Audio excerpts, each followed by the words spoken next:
ഇപ്പോൾ വരുന്നൊരു വാർത്തയിലേക്ക്. ആദ്യം ഇടുക്കി മാങ്കുളം ആനക്കുളത്തിന് സമീപം ട്രാവലർ താഴ്ചയിലേക്ക് മറിഞ്ഞ് 2 പേർ മരിച്ചു. 14 പേർക്ക് പരിക്കേറ്റു.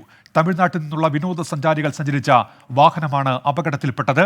രാഹുൽ വിജയൻ ഇപ്പോൾ ഇടുക്കിയിൽ നിന്ന് വിവരങ്ങളുമായി ചേരുന്നുണ്ട്. രാഹുൽ, വേദനിപ്പിക്കുന്ന വാർത്തയാണല്ലോ ഈ അപകടത്തിൽപ്പെട്ടത്. ഏത് ദേശത്തു നിന്നുള്ളവരാണ്? എന്തൊക്കെയാണ് വിവരങ്ങൾ രാഹുൽ?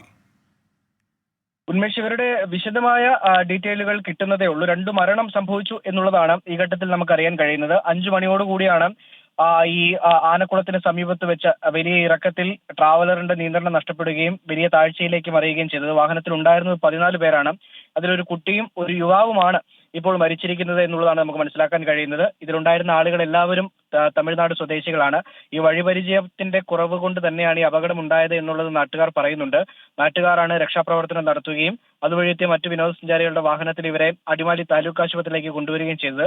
ആശുപത്രിയിലേക്ക് എത്തുമ്പോഴേക്കും 2 പേരുടെ മരണം സംഭവിച്ചിരുന്നു എന്നുള്ളതാണ് ഡോക്ടർമാർ ഇപ്പോഴെന്തായാലും സ്ഥിരീകരിച്ചിരിക്കുന്നത്.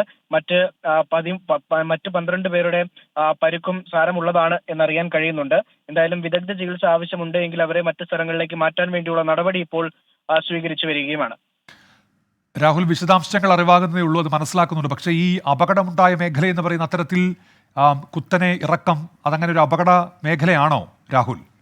സ്ഥിരം അപകട മേഖലയാണ്. 8 വാഹനങ്ങൾ ഇതിനു മുമ്പ് ഇതേ സ്ഥലത്ത് തന്നെ മറിഞ്ഞിട്ടുണ്ട് എന്നുള്ളത് നാട്ടുകാർ പറഞ്ഞിട്ടുണ്ട്. അതായത് ഇത് വലിയൊരു ഇറക്കം ആണ്, അതായത് കുത്തനെയുള്ള ഇറക്കമാണ്. പരിചയമില്ലാത്ത ആളുകൾ വരുമ്പോൾ സ്വാഭാവികമായിട്ടും വാഹനത്തിന്റെ നിയന്ത്രണം നഷ്ടപ്പെടുന്നത് സ്വാഭാവികമാണ്. കാരണം ഈ വലിയ ഗിയറിലൊക്കെ ഇറങ്ങി വരേണ്ട ഒരു സാഹചര്യം ഉള്ള ഇറക്കം. പക്ഷേ അത് ചില ആളുകൾക്ക് മനസ്സിലാകാതെ പോകുന്നു, പുറത്തുനിന്ന് വരുന്ന ഡ്രൈവർമാർ അത് ശ്രദ്ധിക്കാതെ പോകുന്നു. അങ്ങനെ ഉണ്ടാകുന്ന അപകടങ്ങളാണ് പലപ്പോഴും അവിടെ സംഭവിച്ചിട്ടുള്ളത്. ഇപ്പോഴും അത് തന്നെ ആയിരിക്കാം സംഭവിച്ചത് എന്നുള്ളത് നാട്ടുകാർ പറയുന്നുണ്ട്. എന്തായാലും അപകടം സ്ഥിരമായി നടക്കുന്ന മേഖലയിലാണ്. പക്ഷെ അവിടെ മറ്റേതെങ്കിലും മുന്നറിയിപ്പ് സംവിധാനങ്ങൾ ഉണ്ടായിരുന്നോ എന്നുള്ള കാര്യത്തിൽ ഒരു വ്യക്തതക്കുറവുണ്ട്. എന്തായാലും ഈ വഴിപരിചയത്തിന്റെ കുറവ് തന്നെയാണ് അപകടത്തിന് കാരണമെന്ന് നാട്ടുകാർ ആവർത്തിച്ച് പറയുന്നുണ്ട്. ഇതിനു മുമ്പും അപകടം സംഭവിച്ചിട്ടുണ്ട്. ശരി, രാഹുൽ വിജയനാണ് വിവരങ്ങൾ നൽകിയത്. 2 പേരാണ് ഈ അപകടത്തിൽ ഇപ്പോൾ മരിച്ചത്.